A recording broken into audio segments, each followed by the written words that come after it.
გითხარით, ცხადია ბოლო ინფორმაცია, რაც გაქვთ ვივამედიდან, როგორია ამ წუთისთვის, ამ დროისთვის, უფრო ზუსტად პაციენტის მივესალმებით ტელემაყურებელს, რა თქმა უნდა, მისი მდგომარეობა არის მძიმე ამ წუთას, როგორიც იყო შეყვანის დროს და იბრძვის სიცოცხლის გადარჩენისთვის. გდანის ნომერ მერვე დაწესებულებიდან გადმოყვანილი იქნა იოსებ გორგაძე 23 იანვარს უგონო მდგომარეობაში და ამის შემდეგ ის არის მოთავსებული ვივამედის დაწესებულებაში.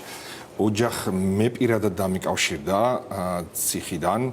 ეს იყო კვირა დღე თუ ზუსტად მახსოვს, კვირას დამიკავშირდა ერთ-ერთი თანამესაკნე და მეკითხება რომ იოსებ გორგაძე იყო ცუდად და წაიყვანეს საავადმყოფოში და ხომ არ იცით ამის შესახებ არაფერია და ჩემთვის რა თქმა უნდა უცნობი იყო და გამიკვირდა კიდევაც თქვენ მძანდებით მეთქი და მისი თანამესაკნე ვარო და შესაბამისად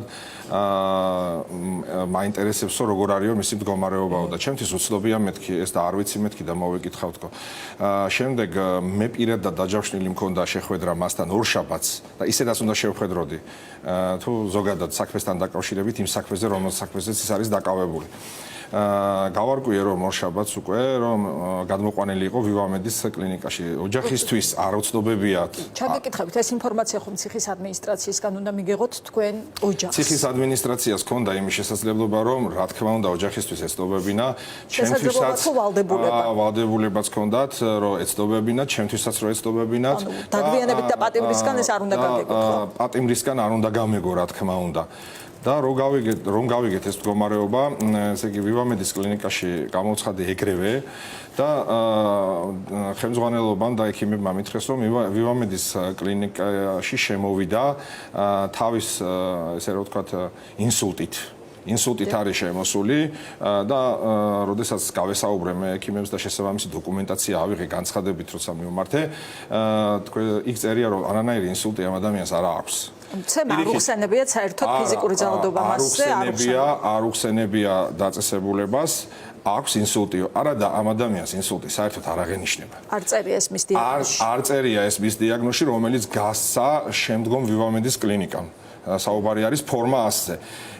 და რატომ ეს ჩვენთვის საერთოდ გაუგებარია და აუხსნელია ეს? იმიტომ რომ რეალურად ეს ადამიანი იყო უგონო მდგომარეობაში და გარდა ამისა მას ჰქონდა გარეგანი დაზიანებები. ეს არის დადასტურებული ფორმა 100-ით, რომელიც ვივამედის კლინიკამ გასცა. შემოყვანის დროს იყო ესკორაციები, იყო ასევე ჩაშავება, ჩალურჯებები, ესე რომ ვთქვათ. და ეს გარემოებები არც ერთი ამ გარემოებების აღწერა არ მოხდა იქ. აი რატომ არ მოხდა ეს? ამასთან დაკავშირებით ჩვენ მქონდა კითხვები, თუმცა დღემდე პასუხი არ გვაქვს ამაზე მიღებული. და მისი მდგომარეობა რა თქმა უნდა მძიმე იყო მაშინაც, დღესაც იგივე მდგომარეობა და რაც თავარია, არა მარტო თქვენ აღნიშნეთ რომ დაზიანებები აქვს სახის არეში კი არა, მთლიანად სახის ძვლები არის დამტრეული, ესე რომ ვთქვათ, წინა მხარესაც და უკანა კეფის მხარესაც. ესე იგი ადგილი არ აქვს ამ ადამიანს დარჩენილი სადაც დაზიანებები არ აქვს სახის არეში. სრულიად ცხადია რომ ჯგუფური დანაშაული ამას ერთი ადამიანი ვერ იზამდა რამდენიმე ადამიანის. ერთი ადამიანს რა თქმა უნდა ეს გაუჭირდებოდა, ერთ ადამიანს ამის გაკეთება ეს არის ჩვენი ვარაუდი, იმიტომ რომ იმდენად ბევრი დაზიანებები აქვს ამ ადამიანს და ფიზიკურად შეუძლებელია რომ ეს ერთ ადამიანს გაეკეთებინა. ნუ ეხლა ადამიანის წაქცევის შედეგად ამდენ დაზიანებას ვერ მიიღებდა. იმიტომ რომ არ არის საუბარი ერთზე დაახლოებით სახის მიდამოში არის 37 დაზიანებამდე დაახლოებით. და ეს დაზიანებები ესე ხო ვერ მოვიდოდა, ხო? და დღემდე პასუხი ამასთან დაკავშირებით ჩვენ არ გვაქვს პენიტენციური დეპარტამენტიდან. ნუ გამოძიება დაიწყო ამ ფაქტთან დაკავშირებით იუსტიციის სამინისტრო აწარმოებს გამოძიებას და ჩემი აზრით რა თქმა უნდა არის საფუძველი რომ აქ ითქვას რომ ეს არის მკვლელობის მცდელობა შეიძლება ჯგუფურადაც და არის 19-109 მუხლი და შესაძლებელია ეს ადამიანი უმწეო მდგომარეობაშიც იყო იმ მომენტში ან ეძინა ან რამე ხომ ეს ფაქტები და გარემოებები რა თქმა უნდა დადგენილი არ არის შეჯერებული. ბატონ მოხან თქვენ გაქვთ ეჭვი რომ ამაში ჩართული იყვნენ მხოლოდ პატიმრები თუ ადმინისტრაციაც, იმიტომ რომ რამდენიმე გავნახე ამას არ სცემთ პირდაპირ პასუხს. ვერ გავცემ, იმიტომ რომ რაღაც ჩართულობა არსებობს ამ საქმეში, თუმცა არ მაქვს კონკრეტული მტკიცებულებები იმისი ან დოკუმენტაცია, რომ ვინ რა ფორმით იყო უფროსორი ჩართული. ამის მტკიცებულებები ამ წუთას ჩვენ დაცვის მხარეს არ გაგვაჩნია, თუმცა ერთი რამ არის ფაქტი, რომ ადამიანს რომ ამდენი დაზიანებები აქვს სახის არეში და შეკყავს ინსულტით, ხომ, რომლის საფუძველი არ გააჩნდა ციხის ადმინისტრაციას და ექიმებს, რომ ასეთი განცხადება, ასეთი ესე ვთქვათ ფორმაცია შეევსოთ და წარედგინათ დაწესებულებისთვის, აი ეს აჩვენს განცდას, რომ რაღაცა იმალება ამის უკან, ხომ? და გამოძიება დაწყებულია, ხომ გითხარით? გამოძიება დაწყებულია. იცით მიმდინარეობა, ვინმე გამოიკითხა თუ არა, ვის დაუკავშირდნენ? საგამოძიებო ორგანოებში ამ კუთხით ინტენსიურად მიმდინარეობს საგამოძიებო მოქმედებები და გამოიკითხა ადამიანები, რა თქმა უნდა, ასევე არის გარკვეული მტკიცებულებები მოპოვებული. კამერის ჩანაწერები ხომ არ არსებობს, კამერის ჩანაწერები არის და ჩემი მონაწილეობით ხა ამ ნაწილს ვიტყვინებიდან დათვალიერება მოხდა გარკვეული კამერის ჩანაწერების, თუმცა სრულად არ არის ეს კამერის ჩანაწერები. შიგნით საკანში კამერა არ იყო. გარეთა კამერებზე მაქვს საუბარი.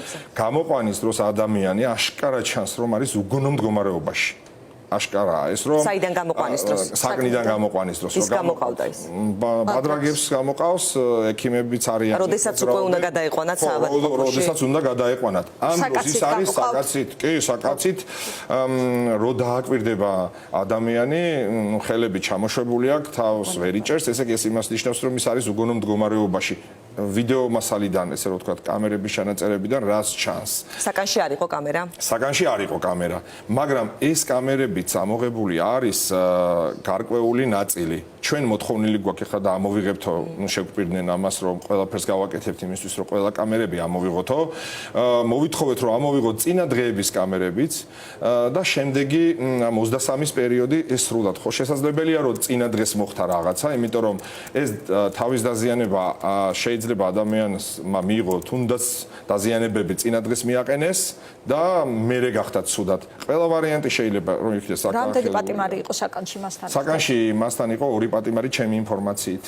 იყო ორი წინასწარი პატიმრობა ხომ დავაზუსტე მას ჰქონდა შეფარდებული ახвеთის ღონისძიების სახით პატიმრობა თქვენ იცით რომ ავარიის საქმეს შესული იყო ხომ ციხეში 24-ში დაახლოებით 2 თვემდე არის რაც ზის ზუსტად არ მახსოვს მაგრამ დაახლოებით ესე არის 2 თვემდე მას შემთთვის არასდროს არ უთქვამს რომ მანამდე რომ რამე პრობლემა ქონდა საკანში ან ჯანმრთელობის პრობლემა ქონდა ან წნევები აწუხებდა ან ცუდად იყო ხო ესეთი ინფორმაცია მას შემთთვის არ მოუწოდებია არა მოსალოდნელ საფრთხეზე უთქვამს რამე 22 რიცხვში 22 იანვარს ოჯახსაც დაუკავშირდა თუ არ ვცდები და 17 იანვარს პროცესიც იყო და ეს ადამიანი მშვენივრად იყო არ ვიცი ხა ინსულტიანი ადამიანი და ცუდად ყოფი ადამიანი პროცესზე ვერ გამოცხადდებოდა რუსთავის საქალაქო სასამართლოში და აი რა მოხდა იმ დღეს სწორედ ამას ვითხოვთ მუქარაზე ანა ირიბ მუქარაზე ანგარიშჭარებაზე ხომ არ უთქვამს ან ოჯახთან ან მას პირადად არაფერი არ უთქვამს ან მუქარაზე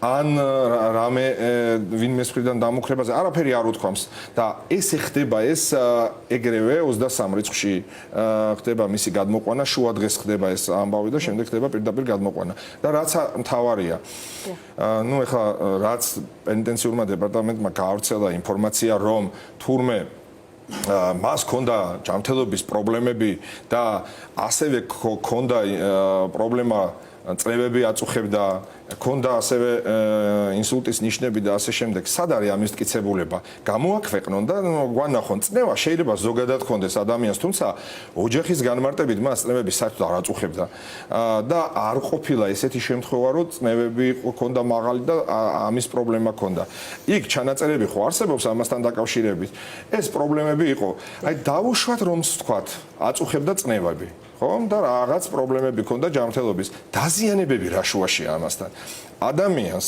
ესე იგი სახის წინა მხარეს ყრიმალის ძვლებიდან დაწყებული შუბლის ძვალი გაბზარული აქვს და გატეხელი აქვს რა შუაშია ან წნევა ამასთან და რა შუაში არის ინსულტი აი ეს არის აუხსნელი ხომ დაზიანებების საიდან მიიღო ადამიანმა ადამიანზე თქვით მხოლოდ საკანში სხვა კომენტარებშიც მოვისმინეთ რომ სავარაუდოდ 2-ზე მეტიც ესეთი დაზიანებებია.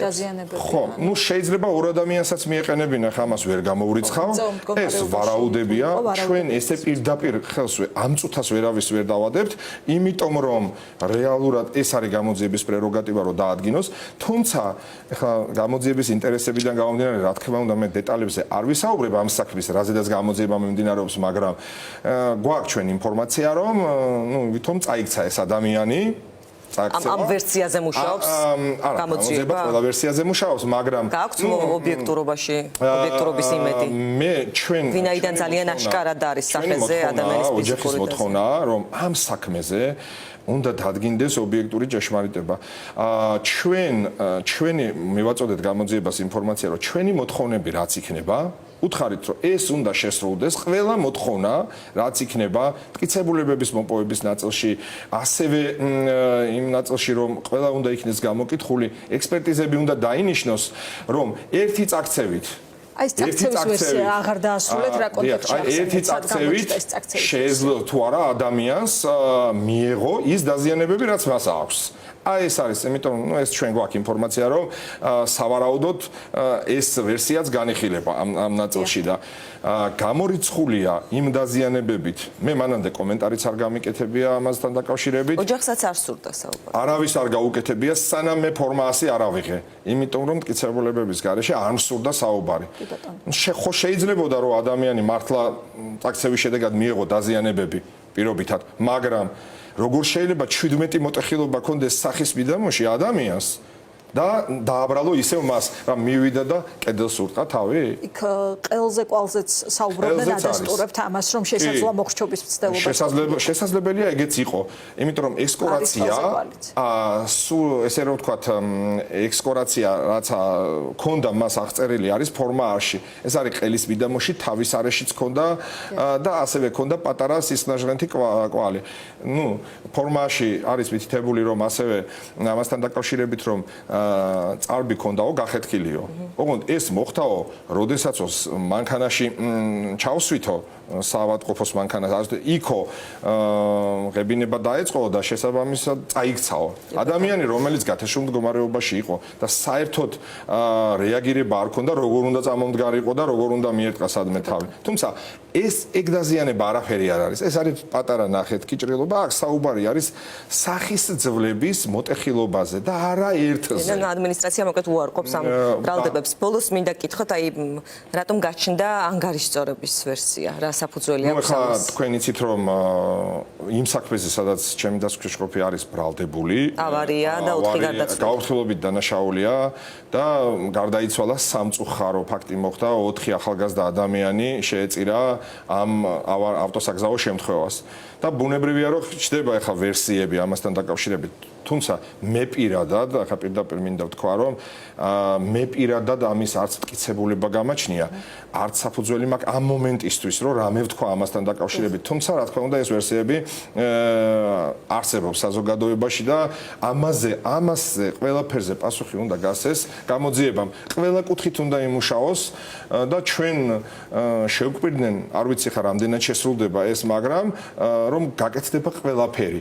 თუმცა აქ არის საკითხი, მთავარი კითხვები უნდა გასცეს კიდე ექსპერტიზებმა, ხო? ჩვენც ვაპირებთ, რომ ამასთან დაკავშირებით დავნიშნოთ ექსპერტიზა. ადმინისტრაციის პასუხისმგებლობის დასმა იგულისხმება თუ არა, ანუ და იგულისხმებდეს თუ არა ყველაფრის გაკეთებაში ისინი იყვნენ პატიმრის უსაფრთხოებაზე, ხო, პასუხისმგებელი? რა თქმა უნდა, უსაფრთხოებაზე პასუხისმგებელი არის ციხის ადმინისტრაცია. პატიმარი, როდესაც მას აქვს თავისუფლების აღკვეთა, ამ შემთხვევაში აღკვეთის ღონისძიების სახით პატიმრობა შეფარდებული, ბუნებრივია მის უსაფრთხოებაზე და ჯანმრთელობაზე პირდაპირ პასუხისმგებლობა მათია. თუნდაც ის ერთი მომენტი, რასაც თვითონ ამბობენ დეპარტამენტზე მაქვს საუბარი, რომ წაბორძიგდა ადამიანი და თავი რომ მიარტყა, ხო? ასეთ მდგომარეობაში თუ იყო ინსულტიანი, არ უნდა გაუშვა ის ასე და პატიმარი ჯერ ერთი საერთოდ თავისუფ ხელბორკილებით უნდა გამოიყვანო თუ ნორმალურ მდგომარეობაშია, თუ მწოლიარე მდგომარეობაშია ეს ადამიანი და არ შეუძლია, მაშინ მეთვალყურე უნდა ყავდეს. ესეც კი პასუხისმგებლობა არის. როდესაც თუნდაც რასაც ისინი ავითარებენ ის ვერსიაც რო გავიზიაროთ.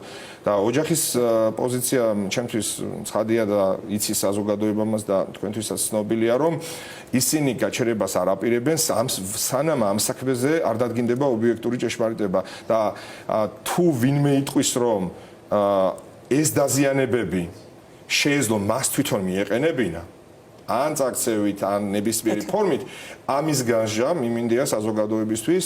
დიდი მადლობა.